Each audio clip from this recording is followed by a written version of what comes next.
Hello? A minute early. It's a full house. We'll go ahead and start. And we're streaming, so that's great. Hello to all the people at home. Welcome to the legal and voters of Vigo County's 2026 Sheriff and Commissioner Primary Candidate Forum. Before we begin, let's first begin with the Pledge of Allegiance.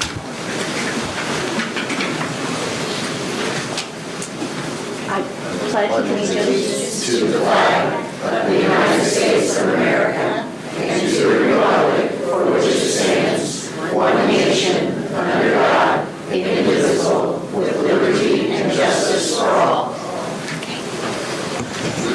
Thank you. This is the first in a three-part series of candidate forums. The League of Women Voters thanks our co-sponsors for these forums. We have the Vigo County Public Library. Thank you for hosting us and live streaming, Inc. We also want to thank our Public Safety Officer, who's here with us tonight. And we want to thank the Vigo County Clerk, Leanna Moore, and her staff, especially Jennifer Lewis, for helping us carry out so much of our voter engagement work here in the community. I'm Carly Schmidt. I'm an Associate Professor of Political Science at Indiana State. At 6 p.m. we will have our County Council Primary Candidate Forum, and we have a lot more candidates for that. We're going to proceed as follows. First, we will begin with the Sheriff Forum from 6 to 6:45, followed by the Commissioner Forum from 6:45 to 7:30. After that, there will be some time for folks to meet with candidates and for the public. Each candidate is going to kick off the forum with a 90-second introduction. We have Robbie Piper up here front. She is our timer. Hand if you need a note card. Once you filled out your question, raise your hand again. We have League volunteer Neely Melliton back here who's going to help facilitate that. The questions need to be formatted for all the candidates and not a single candidate in particular. And we have our review board over here to our left who's going to review all the questions. Each candidate will have a designated amount of time to respond to each question, about 90 seconds, and then at the end we'll have a 30-second concluding remarks. We ask that audience members refrain from applauding. For the sheriff candidate, we've got to get through these quickly. So for the sheriff race tonight, we know that there are 5 total candidates running for sheriff. There are 2 Republican and 3 Democrats. Of course, we don't have them all here tonight. Attempts to get in contact. So let's go ahead and begin tonight with our opening statements. We'll start with Mr. Ewing. We'll go in alphabetical order. Mr. Fell, you get to do concluding remarks first. Hi, everybody. My name is David Ewing. I'm a lifelong resident of Vigo County. Graduate of 2000 from Terre Haute South, 2004. Can you hear me back there? Is that any better? I got a gentleman back there that's showing that he can't. Let's maybe move it closer to you. Okay. Is that any better, sir? Yeah. All right. So my name's David Ewing. I'm a Vigo County resident, born and raised. Graduated from Terre Haute South in 2000, Indiana State in 2004. I had a career prior to getting into law enforcement, much like everybody in this room. I worked in manufacturing and then up into engineering. And in 2012, I came back to Vigo County to the sheriff's office to work in public safety. It's something that's deeply rooted in my family. It was the right calling. I've enjoyed my entire career being on patrol, out there in the community, working with everybody, building relationships, and just in general getting to see the the strengths of our community.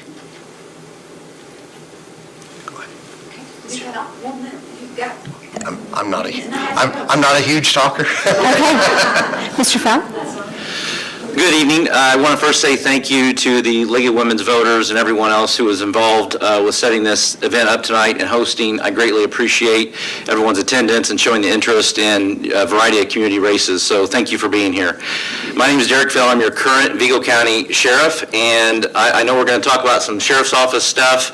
Up here, we're speaking to you. We are asking for your support. We're asking for your vote. So I think while experience is incredibly important, serving as your Vigo County Sheriff, I also believe it's important you kind of understand who we are as an individual, who we are as a person.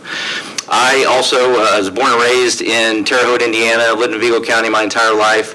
I graduated from Terre Haute South High School in 1998. I later obtained a bachelor's degree from Indiana State University in criminology. But more than schooling, I grew up, and those of you that know me, and I've talked about this in the community in the past, those that know me, I grew up in an abusive home. I grew up with facing very many challenges and struggles throughout my childhood. My sister and I witnessed many things that children should never have to witness. But that truly helped form me into the person that I am today, and I think that's helped me as well. I met my wife, Allie, in 2004, 2005. We got married in 2007. We have two beautiful daughters, Emma and Aniston. They are definitely my life. I'm a man of God. I'm a very family-oriented individual, and I will say that living with a house full of women is probably why I've lost the hair and I'm bald. And David maybe could say the same thing. I don't know. But I love my family more than anything. They are truly what defines me and keeps me going forward. So I look forward to further conversations. Community Corrections. County leaders are considering a $41,250,000 bed capacity community corrections facility next to the new jail. The proposal has already drawn criticism from some council members about costs. This would further burden the county already carrying a debt service load of $62 million for Mr. Fell. Thank you. So I think that it's important to understand that it's a multifaceted problem that we face in our community. Unfortunately, we have a drug addiction problem in our community. We have a mental health issue problem in our community. And with that being said, I believe that it is important to understand that with reducing recidivism rates within our community, you got to look at the whole entire picture. I'm sure if you talk to the prosecutors, they would tell you that they need more prosecutors, they need more deputy prosecutors. If you talk to the courts, the judges, they would probably tell you they need more courts in place. So with community corrections, I fully support community corrections and what they do, and giving kind of that middle ground area of someone that doesn't necessarily need to be in jail and someone that maybe shouldn't be out in the community at this point in time. Community has. So I think that's something that needs to be given serious deliberation with the Vigo County Council when they make this decision in coming months or coming weeks, whenever they finalize that decision. So I do support community corrections, although I would have to say I don't know that I necessarily support $25–30 million increase at this point in time. Mr. Ewing? First of all, I'd like to agree with him on that, and I think we both can agree as taxpayers that it is hard to stomach such a large expenditure. We also have to look at that as what other opportunities does that afford us? Are we able to, where it currently is at, I don't believe is an appropriate location, given that we have moved the jail facility so far away. We constantly have got the officers that are working in that building doing transports when they make warrant arrests from. In the end, I struggle to say that I support spending that kind of money, but I'm also going to be very difficult to say that I don't agree that we need to look at it very seriously.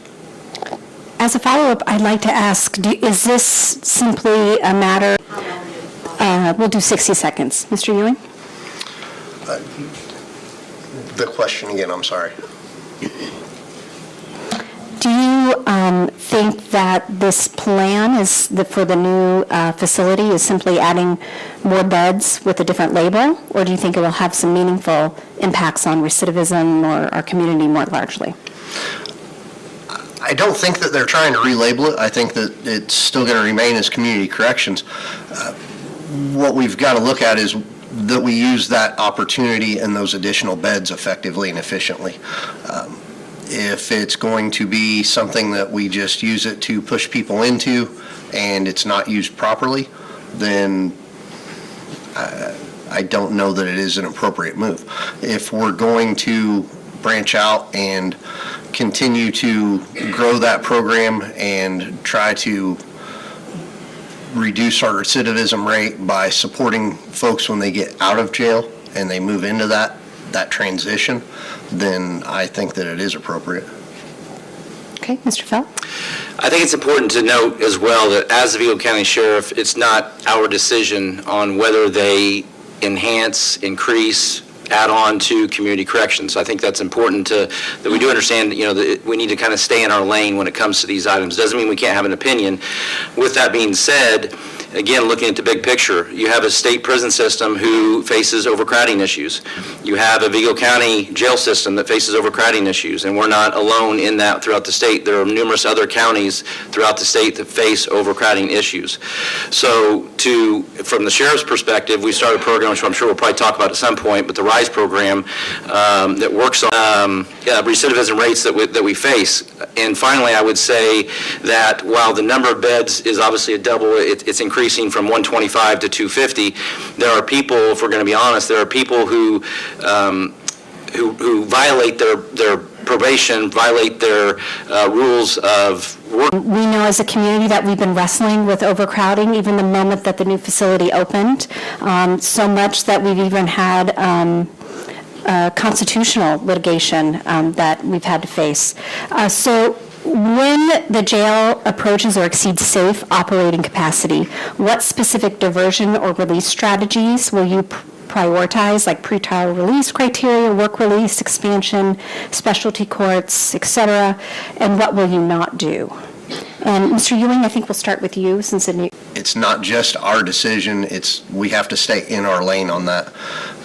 If the prosecutors are okay with it, then I am 100% in support of diversion programs, depending upon the crime that's committed, right? Low-level, nonviolent, things of that nature.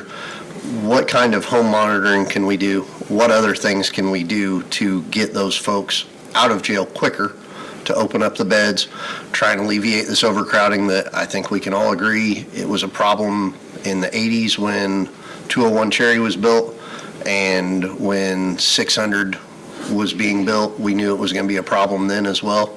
So it's something that we have to continue to address. Okay, Mr. Fell? With that question, public safety comes at a cost. And public safety comes at a cost with the deputies on the street, with investigators, with the jail, with building security program. It comes at a cost. So it's up to those fiscal individuals, the Vigo County Council, to make those financial decisions. And with that, the overcrowding issue is costing the taxpayers hundreds of thousands of dollars each and every year. I believe in second, third, fourth chances many times if we're talking about someone who's arrested for possession of a drug charge. Someone who molests a child, I'm sorry, that's just me. I don't believe in a second chance for that. So based on the individual, based on the crime, some people fit community corrections, some people fit to the court system to determine who's going to be placed in the jail and who's going to be placed in a work release or a community correction program. Okay. Given Vigo's history with ACLU litigation over unconstitutional jail condition, what is your plan to ensure the county never ends up back under a federal court consent decree? Approximately a year and a half ago, last year was our first year of implementation. Again, it's the sheriff's responsibility to house those who are brought into our facility. And of those who are brought into our facility, approximately 55-60% are brought in by the Terre Haute City Police Department, approximately 25% are brought in by the Sheriff's Office. The remaining individuals are brought in by West Terre Haute, ISU, ISP.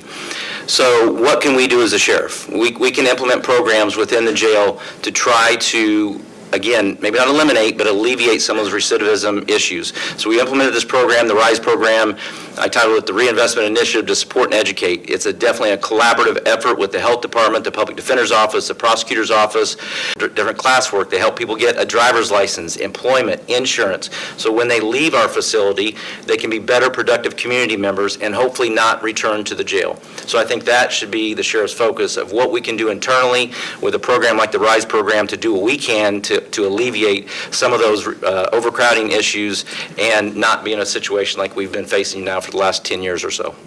Mr. Ewing? So I completely agree about having programming in the jails, and I think it's important to know that there has been some form of programming in the jails, whether it was the initial programming that would have started probably 20-ish years ago under probably Sheriff Harris or Sheriff Marvel, and then it's continued to grow and change and morph under different sheriffs and different administrations. I think the program that we currently have is great. I don't know the inner workings of it, but I think we also have to think outside the box on that. Getting offenders jobs when they leave is great, but it's a job. What can we do to try and start getting them career-minded? That way they actually, unions locally or other employers who would consider these for career opportunities, not just a minimum wage where an offender is liable to reoffend because they went back to their old haunts. We need to have them put some skin in the game, no matter what. And I think that we have them, let's face it, they're a captive audience, that family that they have outside of incarceration. Okay. She needs a red sign. It feels like it should be a red sign. For Robbie? We can arrange that. No problem. We'll continue with this conversation about Indiana sheriffs consistently in Terre Haute have been flagged as high-burden communities for overdose and meth-related crime. What proportion or percentage of the current jail population do you believe could be better managed in treatment, community corrections, or specialty courts rather than in the traditional jail setting? And how will you move the numbers in that direction? I think clarification for both of us. Are you asking mental health portion, or are you asking the substance abuse portion? Because the beginning started with mental health, I believe, as well. It's a combo a lot of times, though, right? So it's not just that people have mental health issues, it's mental health plus substance abuse, right? So it seems very holistic. But if you want to focus just on mental health, you can, or drugs. I believe, Mr. Ewing, are you up? I lose track here. I would say the majority of those who are incarcerated currently are facing either drug-related issues or mental health or both. And there are programs in place to help identify those individuals. So again, for me, it's hard to put a number on it, because what is the charge that we're looking at? How severe is that charge? Did they commit a crime against a person? Is it just a drug charge where they're in there on a possession charge? And you mentioned methamphetamine, fentanyl, absolutely have been problems in our community for a number of years. Heroin is becoming more prevalent in our community. So it's important to look at the big picture, understand all the different dynamics. Something I do is I continuously meet with our local judges. I talk with those members in our prosecutor's office, again, the RISE team members, which is a collaboration of individuals, because I truly believe that it's not just the sheriff's responsibility, it's not just a judge, it's not just a prosecutor. It's important to bring everyone at the table and listen to ideas.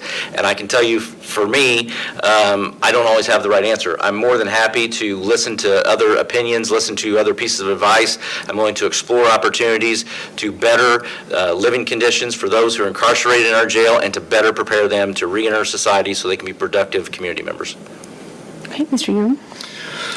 I don't think that we need to reinvent the wheel, so to say, on this one.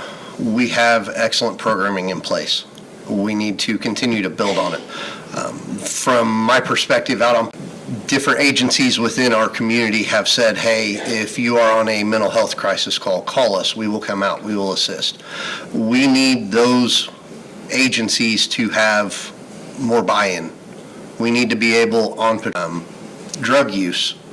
Maybe jail is where they need to be to begin with, but we need to have a team in place from the word go to let them know that, hey, our goal is not to incarcerate you. Our goal is to help you get through this, help you move on, and help you beat that addiction and become, like Sheriff Fell said, a productive member of society.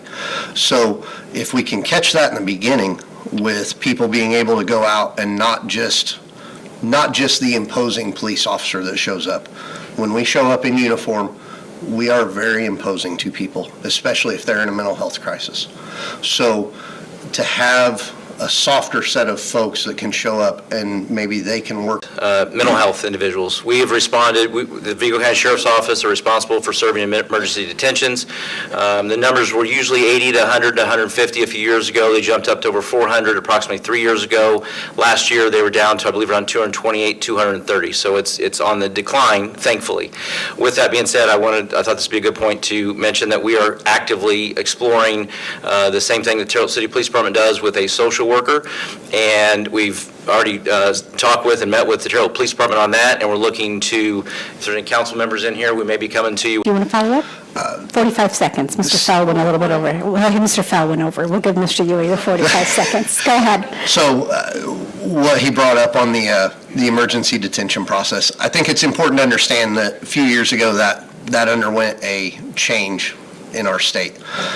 As a responding law enforcement officer, we can take an individual to a local hospital and place them under an emergency detention. Used to, that was a 24-hour hold that required the hospital to evaluate them and determine if they were a harm to themselves, others, or just in general unable to take care of themselves. That process has changed now. When we take somebody in, a lot of times they are reluctant to go to the hospital and talk to somebody because we still follow our. So we have to work on that. I know I'm getting told to stop. I want to say thank you for looking into the social worker because that is something that I wanted to do as well. So thank you. That is excellent. All right, let's talk a little, shift gears to staffing and culture. Indiana law enforcement agencies report a continuing crisis in recruitment and retention. What is your target staffing model for patrol, jail, and court security over the next 4 years? And how will you prioritize these positions if the county council will not fully fund your wish list? So we'll start with Mr. Ewing. So I will apologize first and foremost. I don't have all of the finer working details on that stuff in my position. I'm not privy to all of that. So to everybody. Our criminal investigations division does a great job. Our administration division, I think, does a great job. But I would like to see more bodies out in the seats, engaging with the community on a regular basis. Our building security, courthouse security, whatever you want to refer to it, there are building security. I would not change them. Those men and women hold a special place in my heart because my wife works in one of those buildings, and I trust my wife's life with them every day. So there is no question there. I think that's something that we need to focus on is making sure that these young kids that come into corrections now understand that that is a career path they can go down. They can stay within our agency. I think that we as an office, I believe that the administration has done a great job of supporting that. We need to continue to build that and let these kids know that the jail isn't just a stepping stone anymore. If it's somewhere you want to stay, come in, stay. We'd be happy to have you there. Mr. Fell? Approximately 7 years ago, we wanted to add more deputies to our patrol division. Back when I worked patrol, throughout my career, we were lucky to have 22, 23, at max 24 assigned to the patrol division. Over the last few years, we've added additional deputies to our patrol division, and we now currently have 29 deputies assigned to our patrol division, more in the known history of the Vigo County Sheriff's Office. So we definitely have patrol at the forefront of our mind. We recently created a position everywhere I can, but I'm only one person. So this individual is going to spend time at local businesses, schools, organizations, driving through out in the community, out in the county, through neighborhoods to show more deputy presence because we're responding to 23,000 calls a year.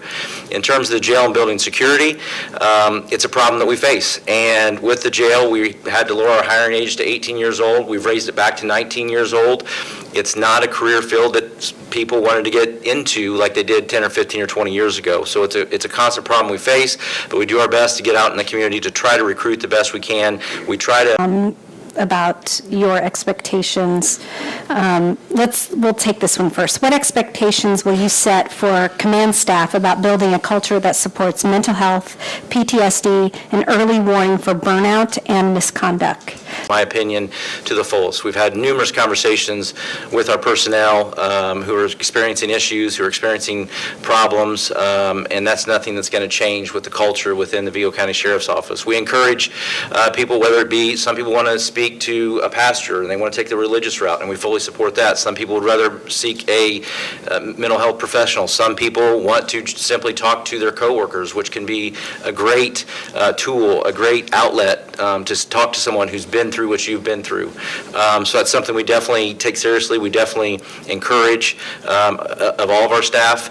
And then what was the last part of your question? I'm sorry. A culture that supports mental health, PTSD, and early warning for burnout and misconduct. Yes.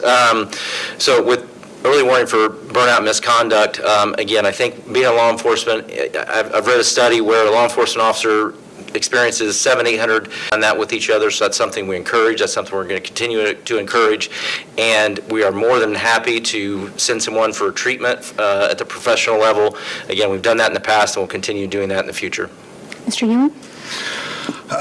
So, having been through the situations that should require a debrief or should require the follow-up with a mental health specialist or your local clergy or whatever the case is, whoever it is, I feel that we need to make it mandatory. Not an option. I understand that it will be a cost burden to the county. I understand that there will be concerns with, are they okay to answer that call? Is going on that child molest call going to be the tipping point that's going to push them over the edge to a bottle, to domestic violence, to taking their own lives? We need to get out in front of that. Law enforcement has one of the highest suicide rates of all professions. We need to mandate this. I don't want to know their history. I just want to know they're okay. I want to know that if something were to happen, we can step back and say, we did everything we could. Now let's learn from it. What else can we do? Because one's too many. From seeing the traumatic events on the road, I believe, I'm going to go over just a few seconds if you don't mind. I feel that we need to put some type of rotation in to get the guys and gals who are on the road an opportunity to get off of it. Because I will tell you, almost 14 years of straight patrol, you need a break. We've got guys who have been doing it this amount of time. I know that we've got a gentleman in the back that did 20 plus years of patrol. The burnout is real. Guys need to have a break to go and do another portion of the job to recharge their batteries, so to say, and then go back out there with that sense of. I don't disagree with what he's saying. There's logistical issues you have to take into consideration. So we have, people can apply to be detectives that gets them off the street, but even as a detective, you're going out, you're on call all the time, and people think, and this is no disrespect to David, but I've been a detective, I've been across the autopsies. That was the most difficult time in my career, going to a 9-year-old autopsy, a 2-year-old autopsy. Yes, it would be great to get people into different positions.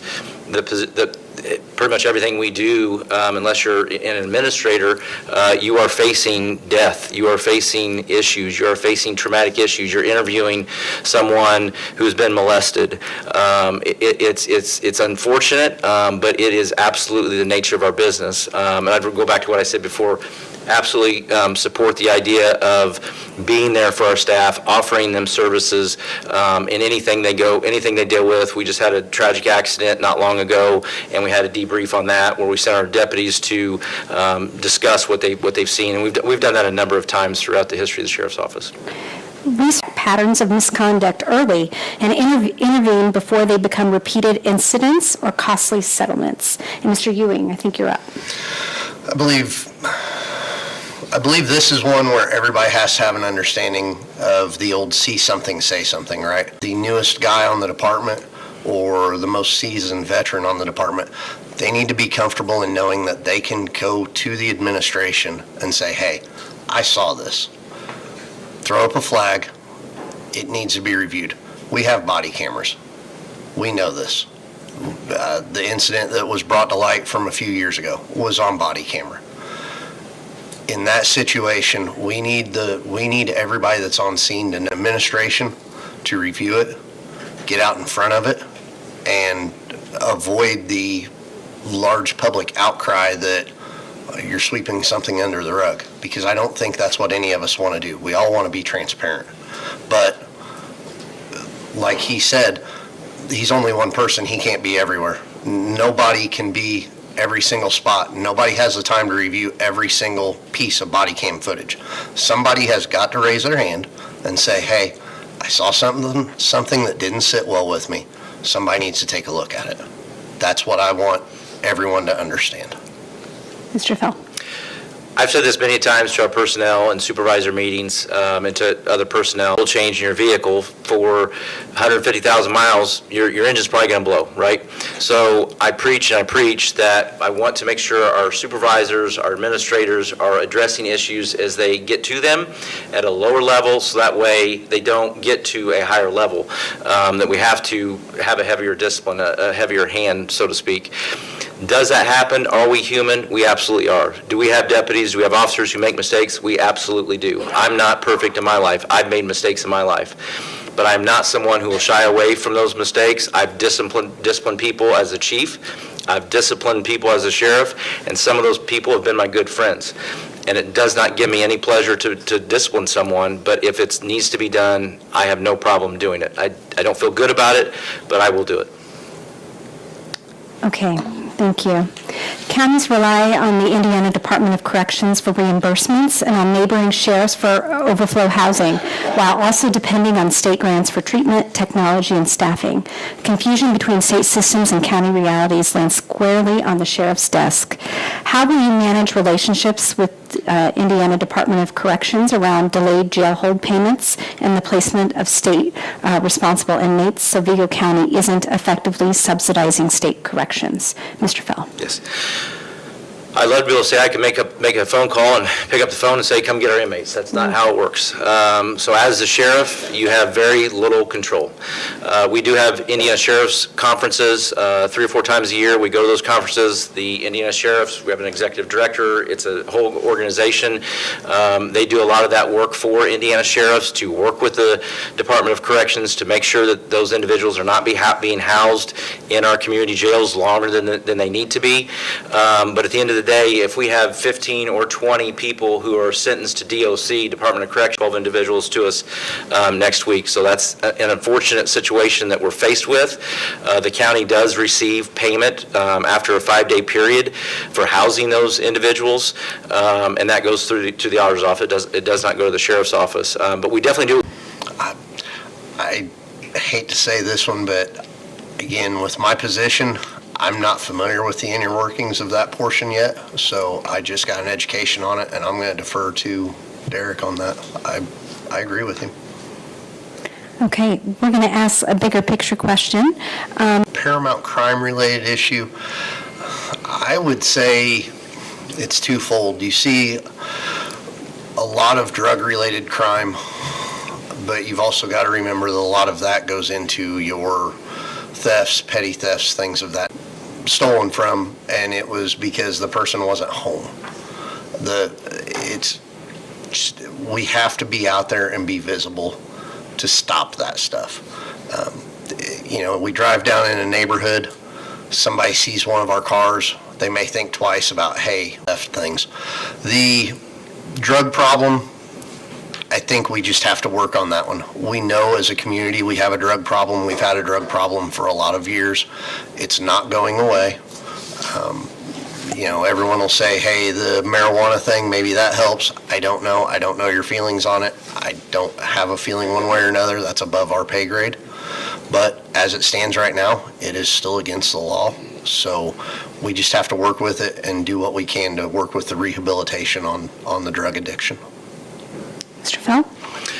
I would like to offer that fortunately we don't have a lot of major crimes per se, and when I say we use the term major in this context, we don't have a lot of homicides. We've had less than 10 in the last several years, so that's a problem that fortunately we don't have to face with the Vigo County Sheriff's Office on a regular occasion.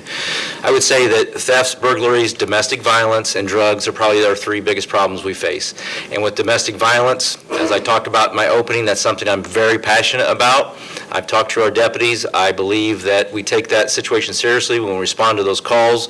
We make sure we're usually responding to or taking calls or reports on about 400 to 700. Every year is different, right? But about 400 to 700 thefts or burglaries a year. I think last year I want to say we're around 450 or 500. Don't quote me on that exact number. But again, I do agree that drugs go hand in hand often with those thefts and burglaries that we face. So going back to the rise, not just law enforcement. It's the prosecutor's office, it's the court system to hold people accountable when they've been arrested 8, 10, 12, 20 times. Again, it's a collaborative effort to solve the problem, and working together is how we will get that done. Okay, for our last substantive question, technology needs for the upcoming budget process. However, I think the public tends to be concerned about transparency and technology with body-worn cameras and wanting more transparency from law enforcement in general. So how will you handle public records and video release requests in critical incidents to balance a transparency and due process? And I believe it's Mr. Fell. Okay. Yeah. We follow the law in terms of FOIA requests, Freedom of Action information requests. We have a policy in place that is law-based. The sheriff, every sheriff, and we'll always continue to do that. Yes, we have body cameras. We've had those body cameras now for, I think, 3 or 4 years, and they are definitely a great tool. And to be honest with you, there have been times where it shows that our deputies were in the wrong, and we have no problem making that known to the community. But we are going to support our deputies when we know that they're in the right, when they did nothing wrong. And so it protects the community, it protects our deputies at the same time. In terms of transparency, I started to Meet Your Sheriff's Office program about 1.5 years ago, and we go out, we spoke with pastor groups, with different schools in our community, a variety of businesses or organizations. We just went to an assisted living home the other day. We'll go anywhere that somebody wants us to come talk, and we talk about the daily operations of the Vigo County Sheriff's Office.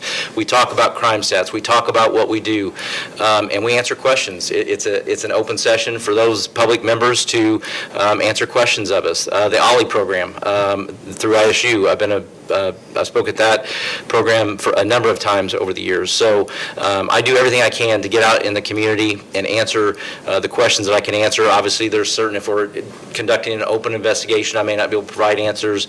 There's certain HIPAA laws and things of that nature we can't release, but I'm very open and honest with the community, and I fully intend to continue that. Okay, Mr. Ewing? So with regards to the body cameras, I don't know has one now. It's a learning curve. You have to get used to it. Tell me another career that has somebody who is recording their every move, no matter what they do, to go back and review it and say, you did wrong right here, unless they violated a policy or broke a law. There is always room for counseling if there's a mistake made or anything is done off color that shouldn't have. We can counsel, we can learn from it. We need to do that. We want to extend this that he has started. I would like to take it a step or two further. I would like to invite people in from the public into the office to come in and see it. Everybody talks about how much money that was spent on that facility. Come see it. Come see what it's like. You want to see what the jail looks like? Let's make arrangements and bring people through so they can see it. Let's do forums. Break the community. I'm going to go a couple seconds over and give it back to you. As patrol officers, Nip it in the bud, nip it. We got to turn over to the county commissioners are coming knocking right now. As patrol officers, we break it up into 4 areas. I would like to do 4 different forums so that people are able to come from the community and speak to us, and then have a centralized forum as well so that the community can come. As an individual, where I come from, what my background is, so I'm going to close by my experience. And I started my career working for the Vigo County Sheriff's Office in 2002 as a correctional officer. I was in that position for approximately 1.5 years. I was hired by Bill Harris in that position. I was hired by John Marvel as the sheriff in 2004 as a deputy sheriff. So over the last 22 years, sorry, I'm speaking quickly on time frame.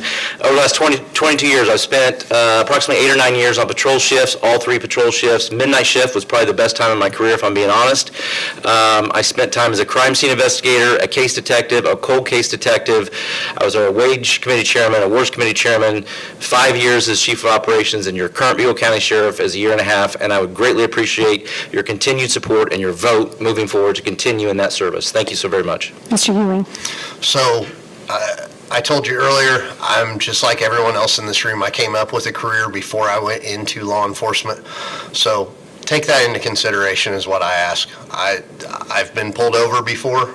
I know what it's like to get pulled over and not be able to go, hey, I've got a badge. So I understand when the public says that they have anxiety over different things or interactions with law enforcement, I understand that. I think that's one of the reasons that I get along so well with the youth of our community, because I know what it's like to have that anxiety dealing with law enforcement. In the end, I would appreciate your support. Thank you. Thank you to our candidates.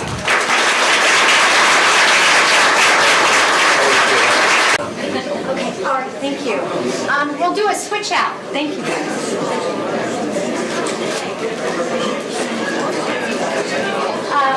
No, yeah.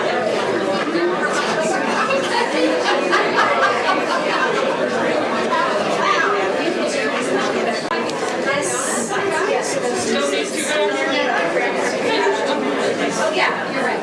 Okay, here we go. How many do we have? Just 2.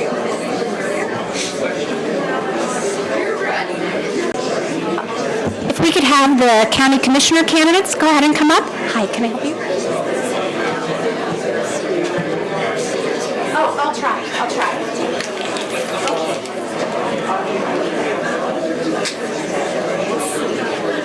Okay, so if you could take care of these and put those somewhere. Nice to meet you. Have we met before? Yeah, you were there last night? Okay. How are you tonight? Good to see you. Good.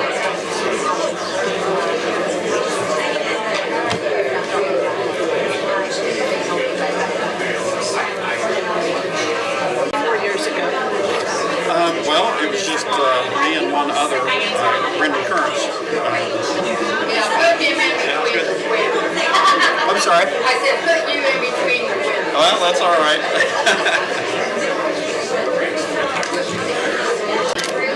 First, if I mess up with you, get kind of lost in that, and so everyone should have the opportunity to go first. Do you have any questions for that?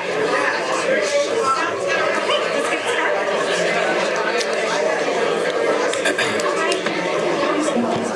If we could have folks get seated, please.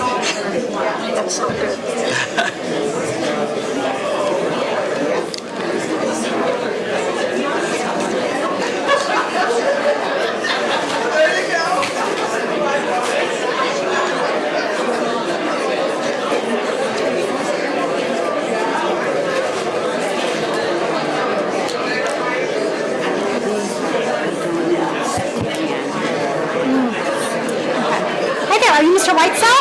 Hi, Carly Schmidt, nice to meet you. Please take a seat. We're going, I just spoke to the other candidates, we'll do, let's turn it on. Do you mind if I take this? Just hold it? Is it on? I think you have to speak into them very closely. So make sure you speak closely.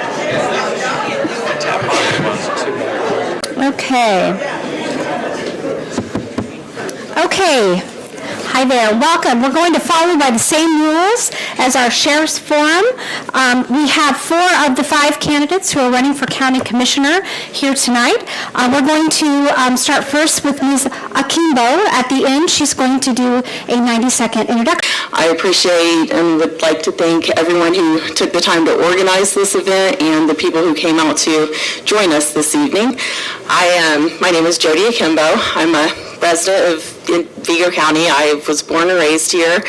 I have 4 children who are amazing. I'm going to Indiana State University where I got 2 degrees. I'm currently a director of special education. I taught special education for 10 years before becoming an administrator. And I'm just happy to have an opportunity to potentially represent the people of the county. Mr. Klinkenbeard? Please, go ahead. Yep, yeah, sorry. Okay. Good evening, Mark Klinkenbeard. First, thank you, League of Women Voters, and all the supporters of this, sponsors. I'm glad to be here also. Thank you all for being here. I think it's important, for sure, for folks to come out and listen to people firsthand, ask questions, and let us answer them. I'm a lifelong resident of Vigo County. My wife and I will celebrate 40 years next April. And, yeah. That's pretty cool. We have we have 3 adult children and 1 minute already, okay. I gotta get used to that. And 5 amazing grandchildren. Most of your county commissioner. I've given this job everything I have, and I hope to do it for 4 more years. First, I just want to also, again, to my wife, thank my wife. She is my favorite woman voter.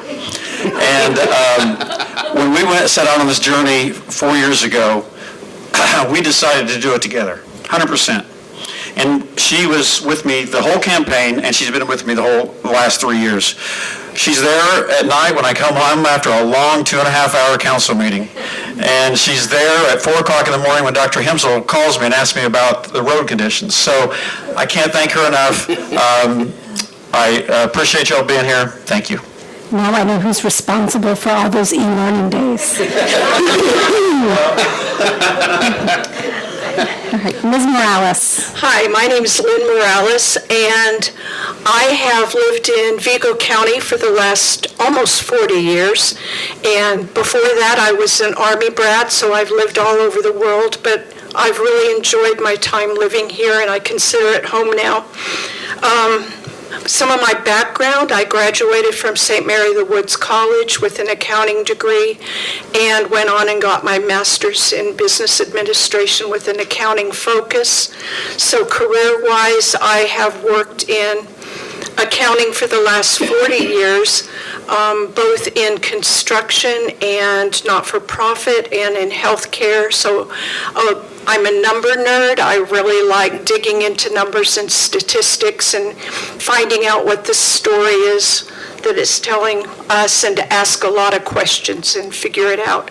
I'm running because I feel like fresh eyes are always a good thing. I've never done this before, but there's a first time for everything, so I feel it's important to have fresh eyes and move forward in our city. Thank you. Mr. Whitesell.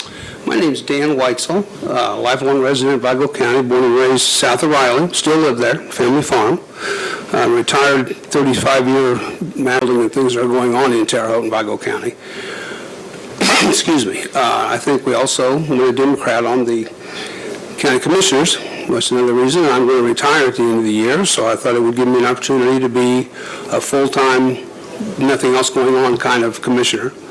I would look forward to working with a lot of all the city and county government officials that we would be involved with. And I think a fresh set of eyes is a good thing. With construction experience that I have, I've been foreman, built prisons, remodeled numerous schools, numerous buildings, ISU and IU.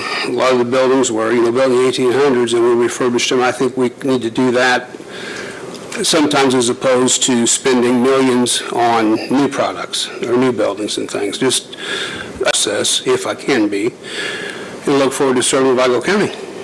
Thank you.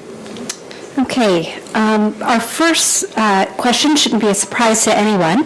The Vigo County Council recently approved the Vigo County Oversight Board to begin working with the Vigo County School Corporation, 7, in the tune of $50 million, could be redirected towards assisting in this plan.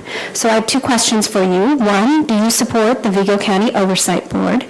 And 2, do you believe that Vigo County should be shifting local tax income dollars toward... I have been outspoken. I am... The first question is, am I in support of the Oversight Committee? At first I was not. I thought that, like a lot of people, I was really confused watching the county council pass an ordinance, and then the ordinance wasn't passed, and then they voted, and then the council or the Oversight Committee was formed. But I will say I have been staying abreast of what has been going on within the Oversight Committee, and I was actually pleased to see at the county council meeting where I believe it was Mark spoke about some of the questions that I've had all along. Some of the questions about the plan because it is not the most cost-effective plan, and the order of the plan because it also doesn't save immediate funds, and part of that was one of the reasons why they went with that plan. So I have not been in support. We need to be fiscally responsible and really know what our funding is before we allocate it and spend it. I'm out of time, but We'll add 30 more seconds, okay, please. sorry. Allow you to explain yourself. I think that the Vigo County School Corporation really needs to look at a good funding mechanism that is solid and in place, and you can't make decisions based off of hopes and potential funds just happening. Mr. Klinkenbeard? 2 minutes. 2 minutes, okay. Thank you. Well, the issue we have facing our community.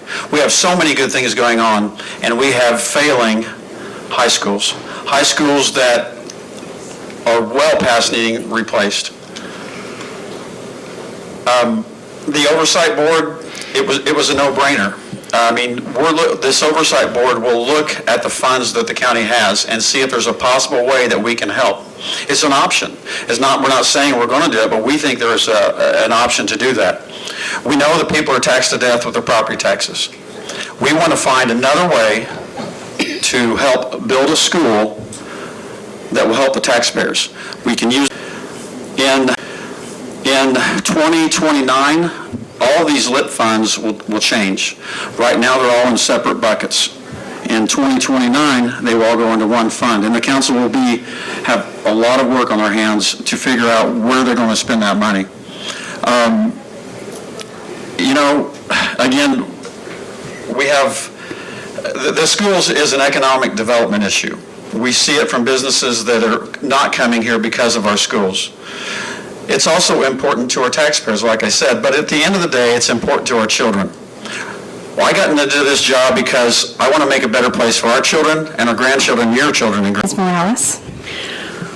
I also kind of feel that in the beginning I didn't agree with the oversight board. My first opinion was if my child asked me for a $1,000 guitar and I bought him a $500 one last year that the strings are broken and he never touched and he wasn't taken care of, why would I go get a new one and spend all that money? That's kind of where my opinions were lying, but I've been following a new school. There's a lot of other options too, and I think my biggest concern with new people coming to the community is looking at our scores and our graduation rates more than the buildings that they're in and the pride that we have in our schools. I would like to make sure that we're addressing the supporting our teachers, supporting our students, and making sure that they have the tools that they need to succeed. And that's not necessarily just a building. So that would be my focus that I would want to look at. Mr. Whitesell? I agree with the Oversight Committee. I think the more eyes and the more professional people you have involved in decisions of that stature, we need professional input. As far as tax dollars, additional tax dollars going into that, I disagree. I think there's a lot of things besides a new building that can make the school system better. We just spent a fortune on South and North on a bunch of electrical upgrades that's only half finished. I don't think a lot of the information has been put out. I'm retired from electricians. I work at Kirby Risk as a counter person, so I see all the contractors, I hear everything that comes and goes. And basically the first phase of this was some needed upgrades, but not, I guess, something that's going to improve anything other than we got some shiny pieces in the mechanical room now we didn't have before. They basically, from what I am being told, the contract stopped at the mechanical room wall, so we tied all this new equipment into 50-year-old plumbing, 50-year-old wiring, and so forth. Didn't agree with that, but I don't have the full, I I guess, information from both sides of that.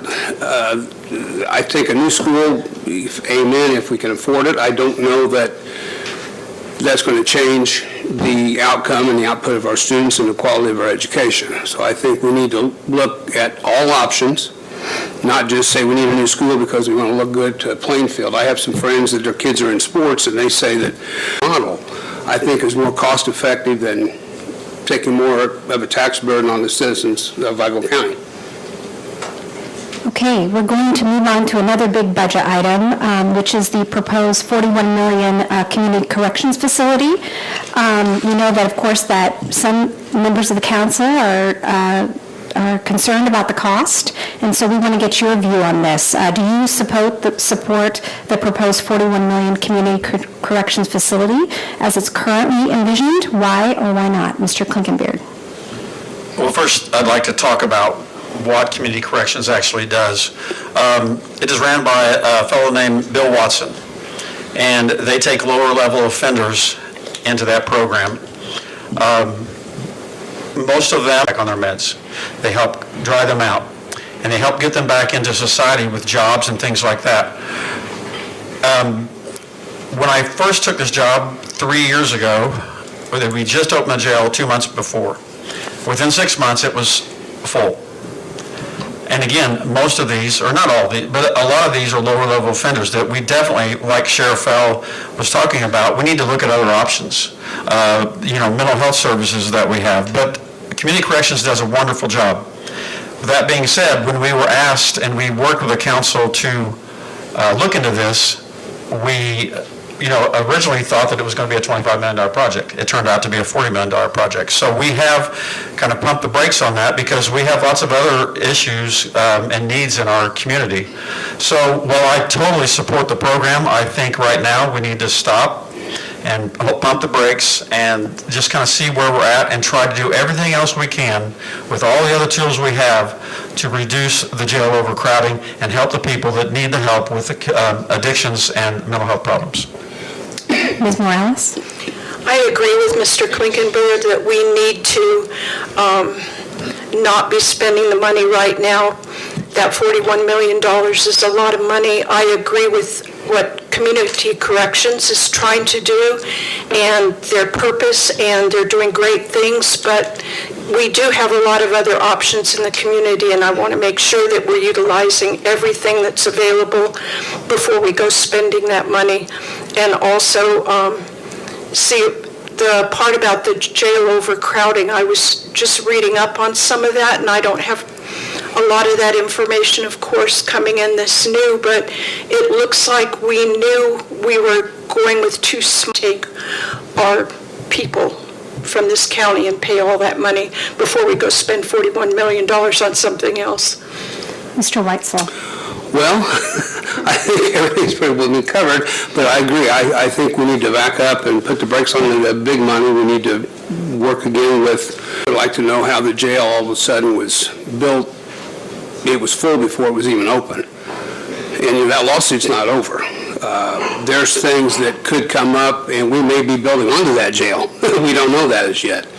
And I don't have all the facts and all the numbers and any of that, but I was one of the contractors I worked for, worked on the jail, and there were a lot of things I was told were sort of value engineered out to save money.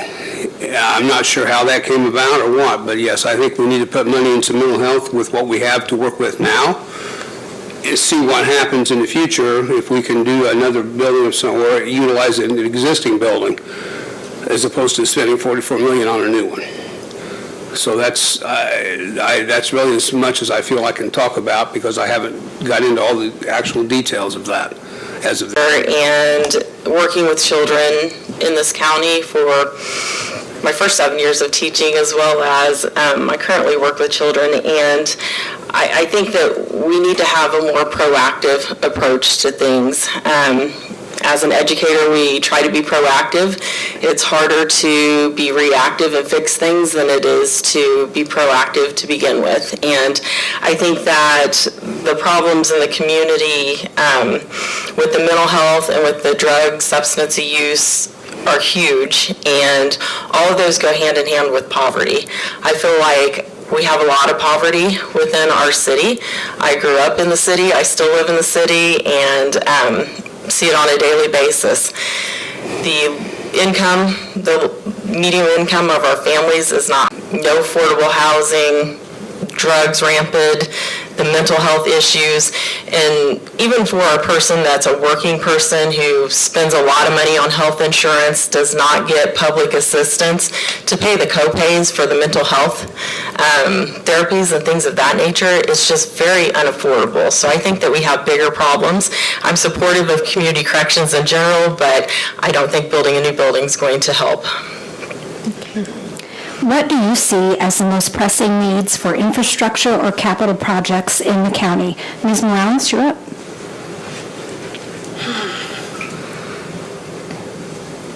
I've been hearing about that would possibly make a big difference in this community is the railroad bridges and what people are talking about with that and where to put it. And I know they're asking for community input, so I hope we all can do that and share what our feelings are. But I would want to know that when we're looking at our roads and our safety and things like that, we're looking at everything from Sandcut to Lewis to Prairie Creek and not just Terre Haute, and really focusing on the needs of our whole county. Right. Mr. Whitesell? I think that's a very important aspect. Now, this time of year, we're not out of the whole cold, but we're into the thaw and the pumping, so there's a lot of usual winter damage that we have to take care of, but I think we need to keep up with that. A lot of bridges that are probably a little outdated that need to be looked at, basically being brought up to code. I know there's some problems on the east side with all the development, with low water pressure, things like that, so I think if we're going to want to expand, we need to make sure we have the infrastructure in place for sanitary sewer, for water, for electricity, because if you can't have water and electricity to build, people aren't going to want to build. So things like that, I think, need to be studied and looked at even in deeper than maybe what we are, because we've always had issues with roads and chuck holes. There's some alleys, throughout the city, even in some of the small towns in the county, that are totally, I don't know what the word is, shot, I guess, for lack of a better word, that need to be, could be addressed. And that's part of the city, part of the county. It's roads, and it's things. Infrastructure and capital projects is very important. When I listen to people talk about bringing new businesses and expanding our businesses and local economy, I often sit back and worry that our infrastructure can't handle the influx. I know they talk about missing out on deals that would have brought 100 families or so to the community, and I'm like, that's great, but where are we going to put them, and how are they going to drive down the road without disabling their car? I have a little car, and I lovingly call them car swallowers, the potholes that actually swallow my little car. But I worry that the roads, the traffic flow, the infrastructure in general, even I remember going to Fairbanks Park and seeing signs where it says the sewage overflows when the storms come through and the water gets high and things of that nature. So that is a concern. I'm also concerned about the railroads. I get railroaded every day on 25th Street. There's always a train stopped, and then you can literally get stuck on the north end of town, because if you have a train at 25th stopped and then on Fort Harrison, and then if you go up a little bit further, you're stopped on Fruit Ridge. So you can get stuck on the north end of town without driving all the way to like Sealyville to get around. I also have concerns about capital projects. I'm deeply concerned with the 911 towers. I think it's a wonderful thing, but I'm shocked that we were able to enter into contracts and agreements and not know how to pay for it. So those are concerns to me. So, Okay, Mr. Clinton. time. Okay, I'm glad you brought this question up, because I thought it was just going to be about schools and other things. So roads and bridges are a huge part of this job. We have, and it's clear, I want to make clear that there's a distinction between the city and the county. The county does not take care of the city streets. We do take care of the city bridges, and we will be involved in the overpasses. The county alone has 826 miles of road that we have to take care of. We have over 200 bridges. Some big things that we've done in the past was the Spring Hill Road expansion, and that has been a huge safety improvement there. And we are doing the same thing starting this year up on Clinton Road. We will be going from, I believe it's Park Avenue, up to Hasselbars. So we have to use our funds wisely, and we have a great highway department. We all work together to make sure that we're taking care of those issues. Something else that we need to look at, our industrial park is almost full. We have only about 600 acres left, towers, communication towers. Those towers, there is money in funds for public safety to pay for those towers. Nope.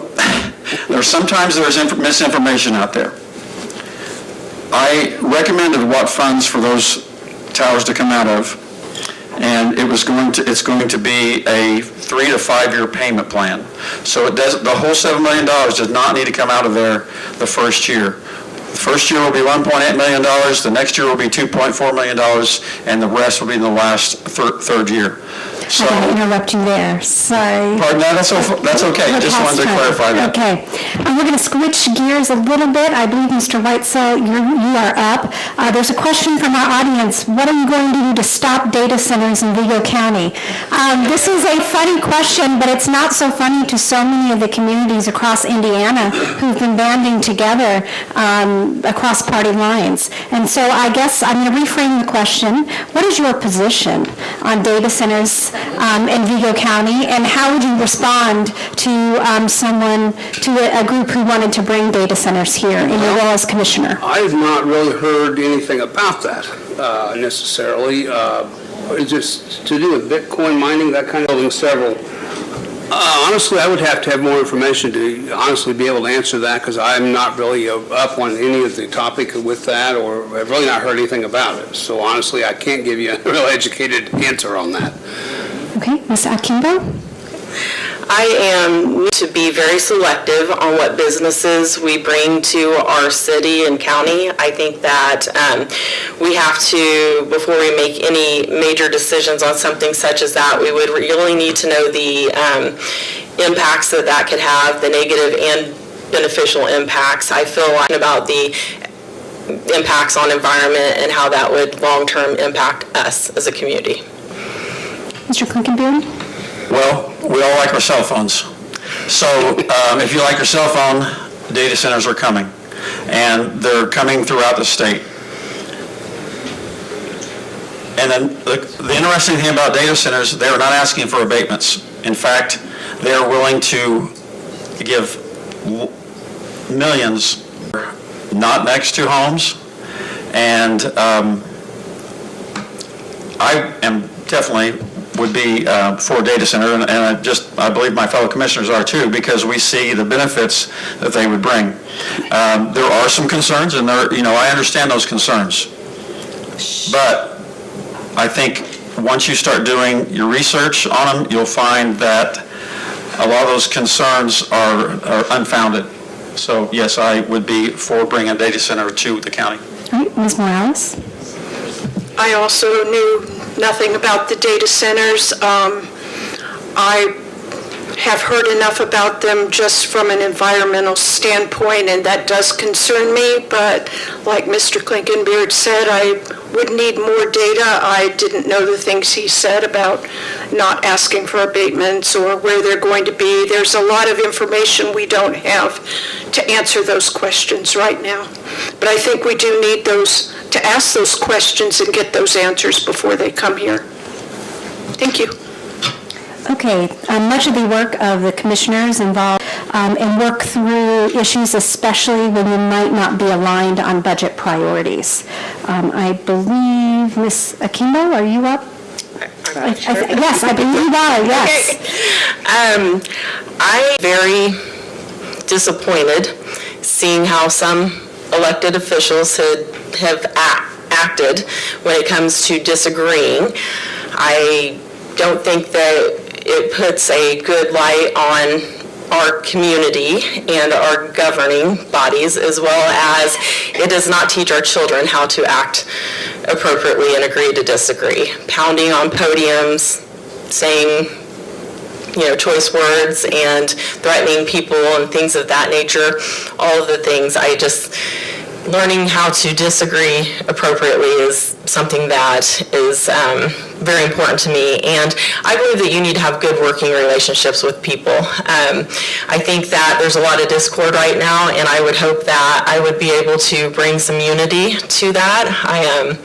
I like to see every side of every decision before I make a decision. I like to have very informed decisions, not knee-jerk decisions, and even if it goes against the status quo and against the grain, I always will do the right thing and have integrity, and at the end of the day, I will make a decision that I can live with, whether it's agreeing with everyone on the committees or teams. I will always stand by my choices. Right, Mr. Klinkenbeard?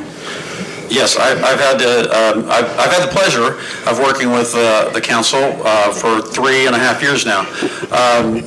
There are 7 members of the council and there are 3 commissioners.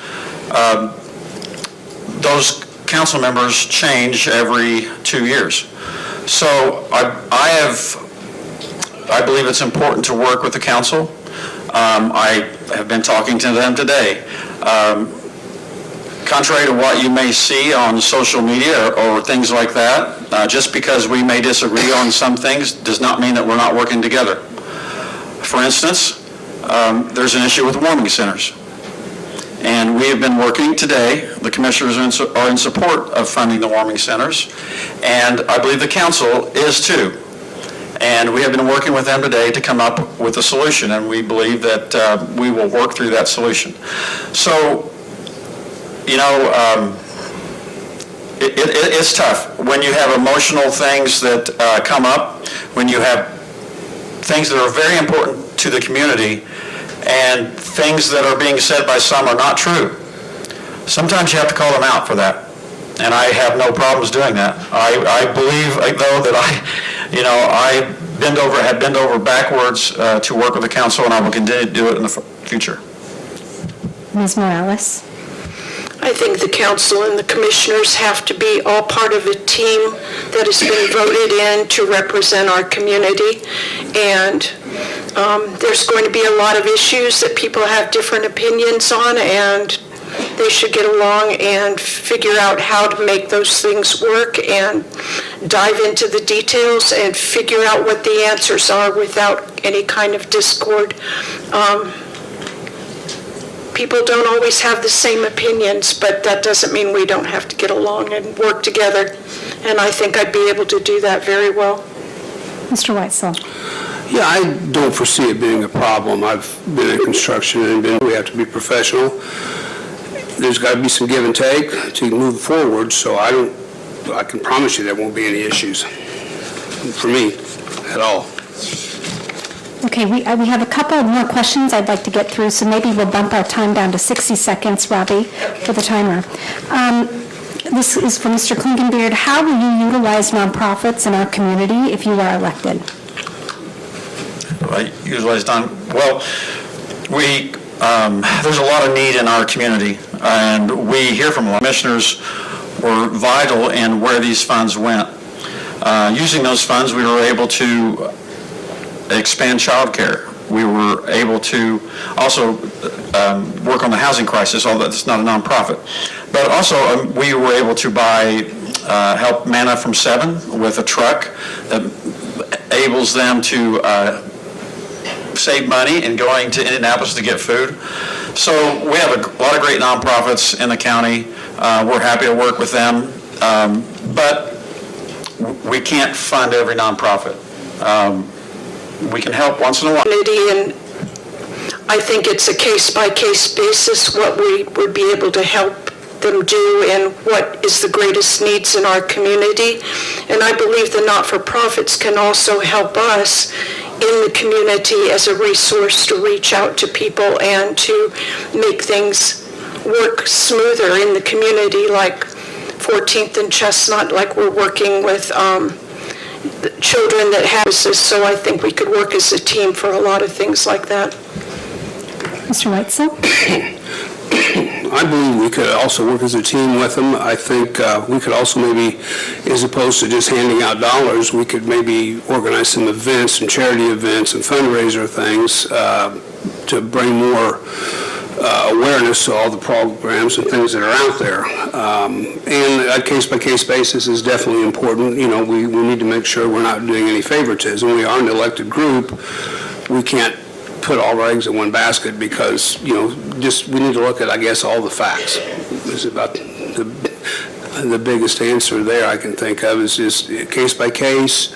Non-for-profits. I don't necessarily believe that the county should be funding those organizations, but I believe that they should be partnering with them.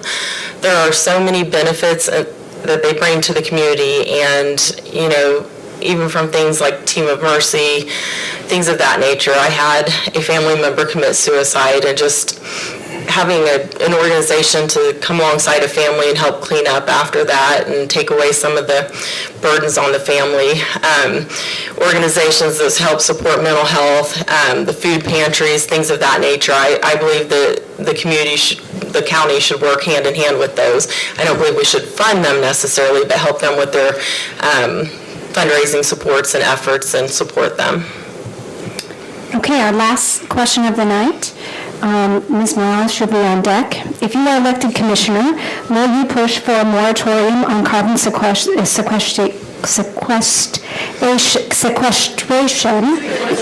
you. Sorry, I had the flu last week. And so many states have done this already. Would you push for this moratorium in our county or perhaps in our state? And I believe Ms. Morales. I can honestly say I'm not very familiar with it. I've seen a lot of opinions, but I haven't researched it myself, but I believe anything that's causing any kind of dissension in the community needs to be stopped and looked at, like a moratorium. Like you said, we need to stop and look at it and analyze what's going on and make good decisions for our community. And obviously, this is a big issue that people want us to pay attention to. Mr. Whitesell? Yes, I am not totally familiar with that either, but I agree that we need to take every avenue to learn what's going on, what it's going to affect, and what the long-term repercussions could be before we act. But I would really need more information and more actual facts on what would be happening with each one before I could really give an honest answer. Ms. Akimbo? I'm going to be in the same boat. I honestly do not have the information to make a good decision on that at this point in time. Mr. Klinkenberg? Well, I certainly understand those folks that are affected by the CO2 carbon sequestration. Unfortunately, the folks that are affected by this, all we can do now is make sure that what they're doing out there is as safe as possible, and that we take care of the folks that live there, making sure that our fire departments have the adequate equipment, making sure that when they are doing construction, that they pay for the damage they do to the roads and things like that. So, the jury, I guess, is still out. There's differing opinions on carbon sequestration. The fact is that the last 3 presidential administrations and the last...